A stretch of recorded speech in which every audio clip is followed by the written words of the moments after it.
which is being conducted out of the Alaska Science Center. It looks at both marine and terrestrial changes to ecosystems. Today I'll be talking about science that's being conducted under the marine part. The polar bear was listed as a threatened species in 2008, and the walrus, that decision will be made in 2017 as to whether or not that species needs additional protection under the Endangered Species Act. A lot of the science we're doing now on walruses is in preparation for that decision to help inform those decision makers. And a lot of the work I'll show you on polar bears was pursuant to the work we did some years ago to inform that decision. Sometimes people wonder why the USGS, or the Department of Interior, has this authority over a few of the marine mammals in terms of their management and protection. It dates back to the Marine Mammal Protection Act in 1972. There was sort of a division of labor between NOAA and the Department of Interior, specifically Fish and Wildlife Service. I do want to recognize a lot of the staff of the USGS that work on these two projects. Got a lot of senior scientists, and we have a lot of new early career scientists we're real excited about. Everybody is passionate about their work. They're doing really progressive stuff. I want to give them recognition. I am presenting their work today.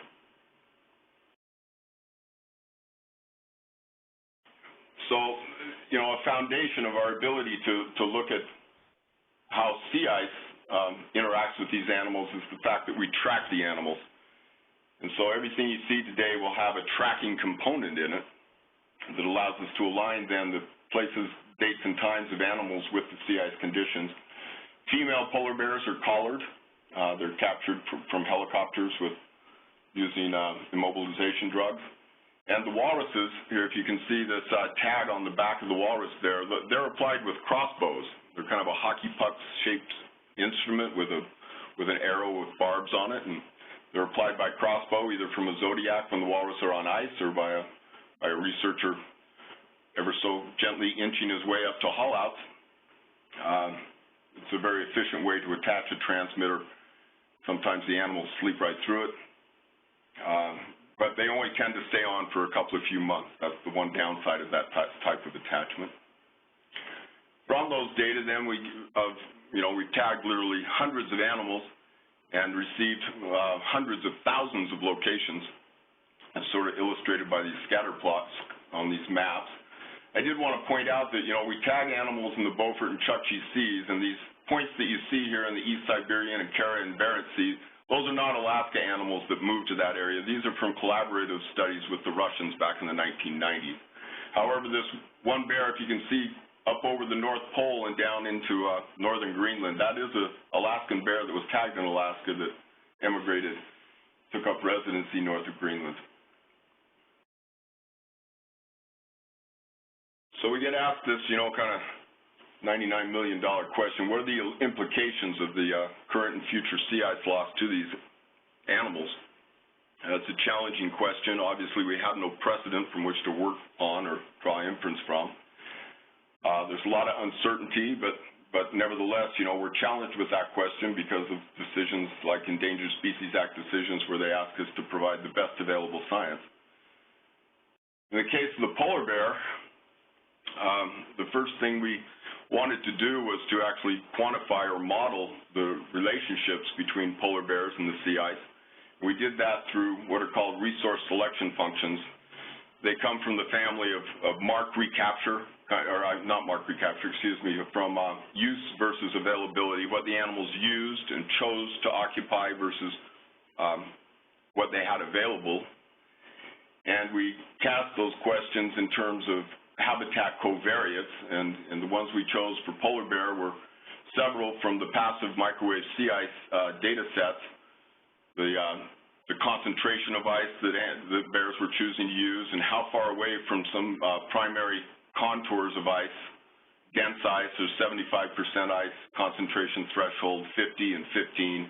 And we also some unchanging invariant variables such as the bathymetry, the ocean depth, and the distance to land. We were fortunate to have international collaborators contribute their tracking data to this study. So from Canada, Denmark, and Norway, they also track polar bears, and they contributed data so that we could build a circumpolar model of the entire Arctic basin. And you'll notice that we only used data from the years during an early decade, before the ice had really started to qualitatively change. So we wanted the model to show us an indication of what bears actually prefer or select in the absence of change. And this is just a kind of a cartoon of what the analysis is doing. This yellow dot here represents where the polar bear was. It moves to a new location some days later, represented by the red dot, so that's what it chose. And then within some reasonable area, we say, well, this is what it might have chose, so that's what's available. And when all said and done and that kind of stuff is quantified, then we build a logistic model from those data. And the sort of the most parsimonious model that came from that analysis tells us that bears like to be over here on the left in medium to high concentration ice in shallow waters, near land in the winter, and near the 15% ice edge in other seasons. We build a model for each season because we assume that given the dynamics of the ice and the different things polar bears do in different seasons, they might have different selection criteria in different seasons.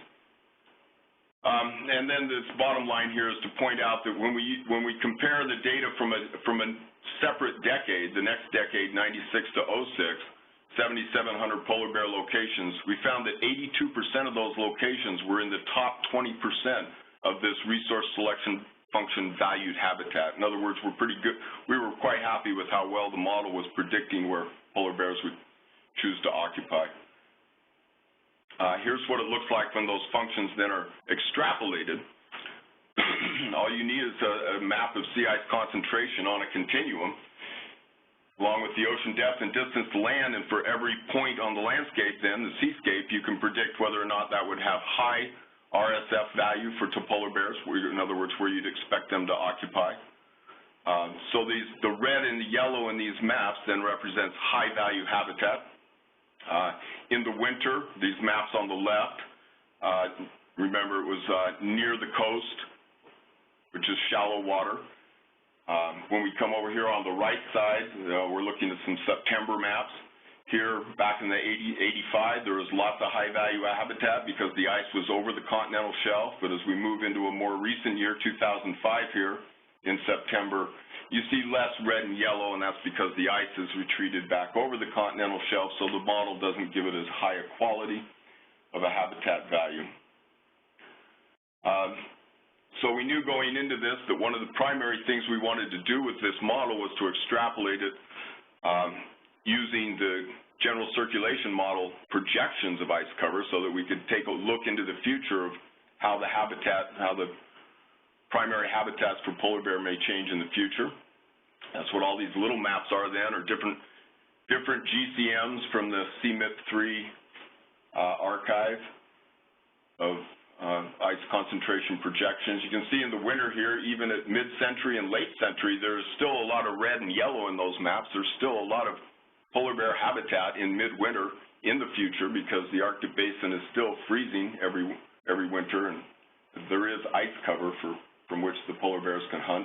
But in the summers, you know, it's quite a different story, and there's a lot of variability and uncertainty among the models, but they all portray a picture of diminished ice cover, and you see much less red and yellow in those pictures because the habitat is dramatically reduced in the future summer months. This map is kind of a synopsis of all those individual maps where we took the frequency of occurrence of the kind of primary high-value habitat in each month during an early decade, 2001 to 2010, and compare that to a mid-century decade and do a difference image here. So the red areas are representing net losses of high-value habitat, and blue areas are net gains in polar bear habitat. And kind of the take-home story here is that throughout the circumpolar north, then there are projected net losses of prime polar bear habitat, except for this area in the high Canadian Arctic archipelago region, where actually the models project that polar bear habitat could improve in those areas, and it's probably largely due to the fact that the ice would be less dense. It's real heavy ice right now, and not a lot of polar bears live up there. But in the future, that actually could become better habitat. I'll also point out that our model was not developed or run in these archipelago or kind of seasonalized ecoregions, but polar bears do live in those areas. So the other aspect of, when we ask this question is what might the future hold for polar bears and walruses? A great deal depends on what the future levels of global emissions will be. We try to point this out in almost all of our science that one of the biggest sources of uncertainty is we're not really sure where the global society will go in terms of its CO2 emissions and things. So, as you know, the IPCC is in the CMIP archives. They undertake these different emission scenarios. This red one here, these are the current scenarios, these representative concentration pathways. This red, very bleak and pessimistic look of just unabated emissions going on all the way through the century sort of results in this kind of look here across 12 months of ice cover where you see, a huge summer, a very long summer of ice-free conditions. So I don't want to dwell on this. I think most of you are probably familiar with these different scenarios, but there's a lot of information in this slide if you want to go back and sort of contemplate what this might mean to the ecology of these systems, all the way from primary production on up through food chains and to polar bears and walruses. But because we can't say exactly what some amount of ice loss, what that means to polar bear numbers, we can say what it means to their habitat, but we're not certain how resilient polar bears would be to habitat loss. It's not quite like cutting down an old-growth forest or something where it's pretty clear that you've kind of removed the habitat for some populations of animals to persist. The polar bears are quite resilient. The ice loss is primarily seasonal. And in a way to try and still get at the question of what it may mean to future population status, we ventured into Bayesian network models, which are a way of formalizing all the types of interactions and relationships between all the threats and stressors and things that affect polar bears, and that's what this complex diagram full of nodes and arrows are trying to capture the entire system of everything we think may influence polar bear populations. And what these Bayesian network models allow you to do is to simultaneously incorporate quantified information, if you have it, as well as expert opinion. And it's a nice way to formalize all that into a model that's transparent so that it can be reviewed by others and see how every one of these nodes of influence you can go under and look at the conditional probability tables and see what a panel of experts thought, in terms of would it have a big impact on the polar bears for good or for worse, and you can also prescribe uncertainty into it. If you don't really have any idea how it may affect polar bears, then you can prescribe kind of a uniform probability table. You're not at all certain which direction it may influence polar bears. And all these nodes come down to, a single output node. What is the influence on a population trend? Would polar bears increase, stay the same, decrease, or greatly decrease? And that's kind of the end result of all this formalization of interactions.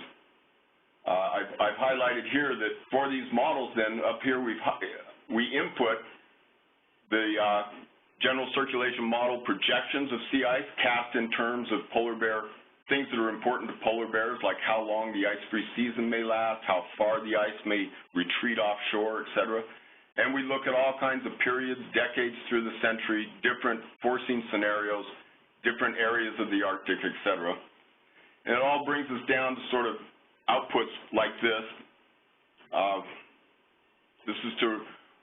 The map here shows 4 different what we call ecoregions for which we applied these models, because there's very different ice dynamics, and the polar bears have evolved with those different types of ice dynamics. We examine these models independently for each of these ecoregions. So each of these 4 panels of bar charts are the outputs for those ecoregions. And each group of these bars are from different types of emission scenarios. This is from the old A1B, or business as usual emission scenario, a mitigation scenario here, and a Y2K, which is basically if everything would have stayed the way it was in the year 2000. It's kind of like a control. And what you don't want to see on these bars are sort of the red and orange, where the model is projecting bears to become rare or extinct. And the take-home that I wanted to point out here is that the mitigation scenario in some parts of the Arctic, if we were to aggressively mitigate greenhouse gas emissions, it would tremendously improve the prospects for polar bear persistence in some areas of the Arctic, whereas other areas it reduces the negative impacts, but it doesn't remove them altogether.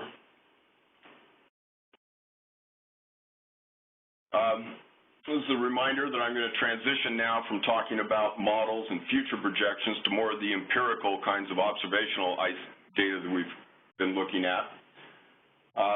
Specifically, one I wanted to point out, this was, I saw this in Thorsten Marcus's talk that he gave to us last month.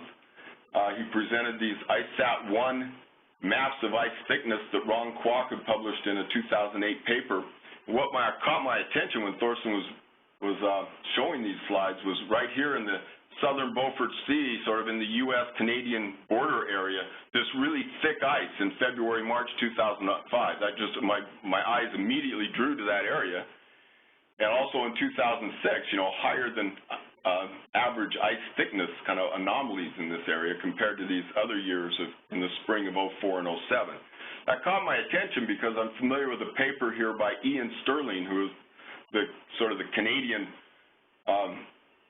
guru of polar bear science. He's an entire career, he's an emeritus science now, and he's spent his career in the Beaufort Sea every year looking at and capturing polar bears. And he was compelled to publish a paper after what he saw in the years 2005 and 2006 in his Table 1, which says observations of attempts by polar bears to prey on seals by clawing through solid ice of rafted or buckled floes.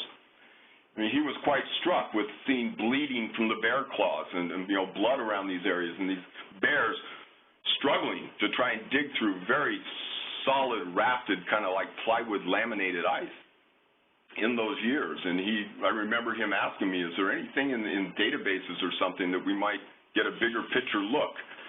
And there it was in Ron Kwok's paper. And so that, and the implications about, you know, the ability of bears to capture seals and the ice thickness is even maybe further. There's some circumstantial evidence here in a very new paper that we just published about polar bear survival rates and population estimates in the southern Beaufort Sea. And here you're looking at annual survival rate estimates for adult males and adult females, and you'll see in these years around mid-decade there, this, you know, unsustainable drop in adult survival. This is, you know, this type of low survival is unsustainable from a population standpoint, but it only lasted a few years. Normally, the polar bear adult survival is up around 0.95 and above. So, you know, to the extent that polar bears and, you know, the sea ice thickness data may help us survey, you know, a year coming up, I'm thinking about ICESat-2 and how it may help inform and even give us an advanced forecast of what we might find on the ground with regard to polar bear survival and their ability to hunt seals.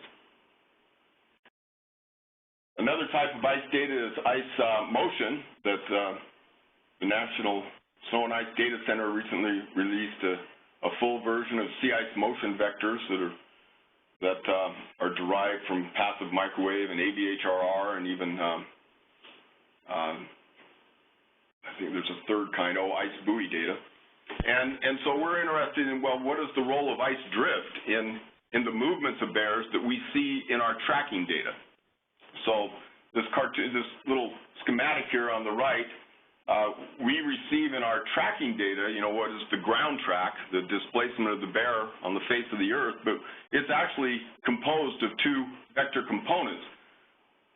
What the bear actually moves combined with the ice drift. So with the ice drift data, we can subtract that from our tracking data